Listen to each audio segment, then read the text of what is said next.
2 goals conceded at the start of each half, 2 goals for George Hurst and 2 second half free kicks converted by Marcelino Nunes. Halloween may have been the day before, but Saturday turned out to be the real Screamfest. Queen's Park Rangers thoroughly thrashed at home by Ipswich Town to make it 3 losses in the past 4 for the R's. If you're new here, I'm Connor aka Hoopser. I cover all things QPR, and in this latest match reaction, I'm going to be breaking down QPR 1, Ipswich 4. Don't forget to hit like and subscribe if you enjoyed the video, and let's get straight into it.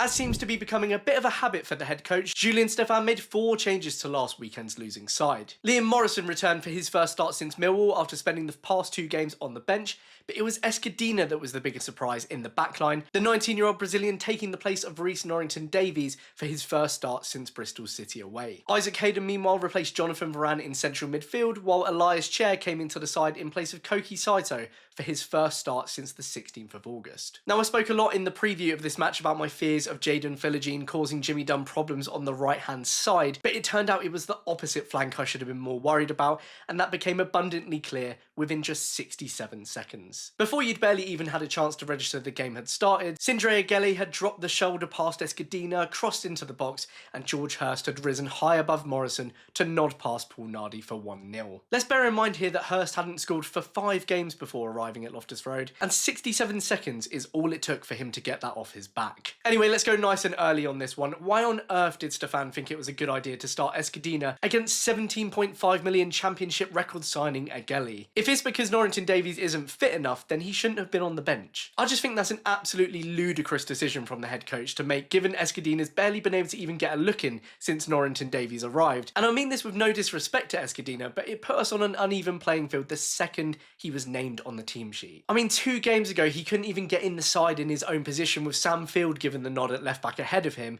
and yet here a 19-year-old was somehow considered a good idea. The minutes that followed quickly suggested this could be a cricket score, Hurst capitalising on an unlucky deflection on 7 minutes to cut the ball into Nunes for a thankfully scuffed shot, and Ageli shooting dangerously over the crossbar in the aftermath.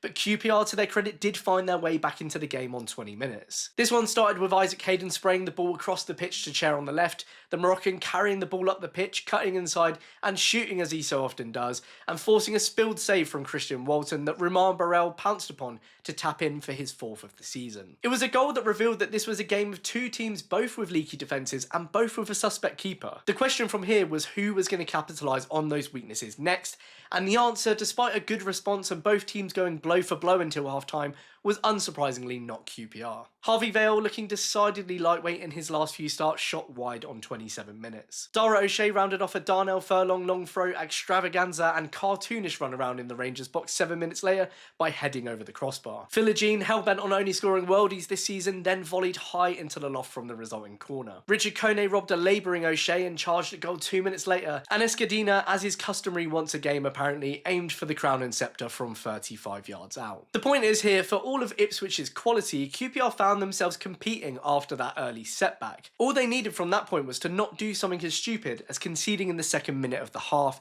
and this game was still up for grabs. Of course, at the start of the second half, QPR conceded in the 2nd minute, again. Now, you can just about call that first one unlucky, maybe, but to do that twice in the same match, that's criminal. I mean, there's obviously plenty to say about Nardi here again, but let's first talk about how needless that foul on Philogene was from Hayden. This is the thing that frustrated me so much about this game. There's no doubting the wealth of talent that Ipswich possess and how hard it is for Rangers to compete with a squad of that kind of quality.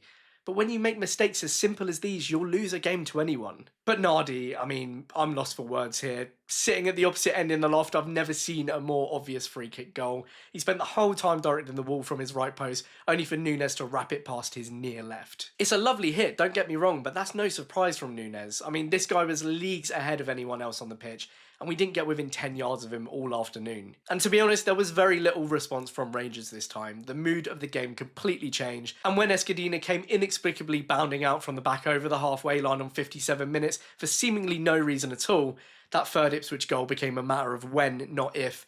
Ageli teeing up Furlong on the overlap and Hurst floating above our centre-halves once again for 3-1. It was time for changes at this point apparently, Kwame Poku and Saito replacing Vale and Chair, and Norrington-Davies at long last coming on for Escudina. But this was of course way too late, and it did little to change the match, because why would it? Game after game now we're seeing the wingers on both sides change before kickoff, and an hour in we see them both replaced.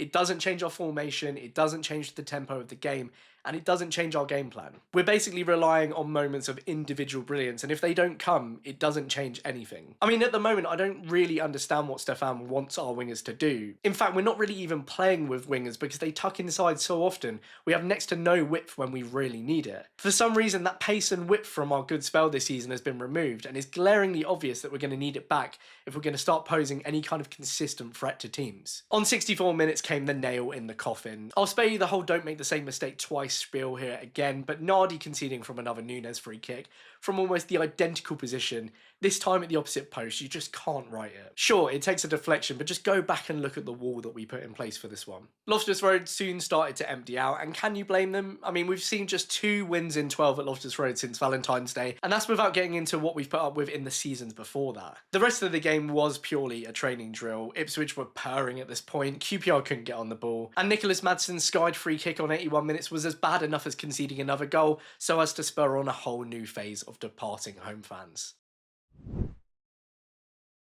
I get that QPR aren't going to win every game, but I find these kind of performances hard to take because this wasn't down to just pure brilliance from Ipswich. This was down to a team that couldn't get the basics right. That's where the real difference was here. Forget how much money this Ipswich squad costs. They were exceptionally well drilled, they moved off the ball, and despite some mistakes at the back, they were for the most part well organised. That's half the battle in this league. Get your side organised and you're going to pick up points more often than not. Ipswich will, of course, end up being in the top 6 this season, but at half time, even arguably at 0-0, this was a game that QPR could have taken points from. You have to remember, this is an Ipswich team that hadn't won away from home all season until visiting Loftus Road. Charlton hammered them 3-0 at Portman Road a fortnight ago.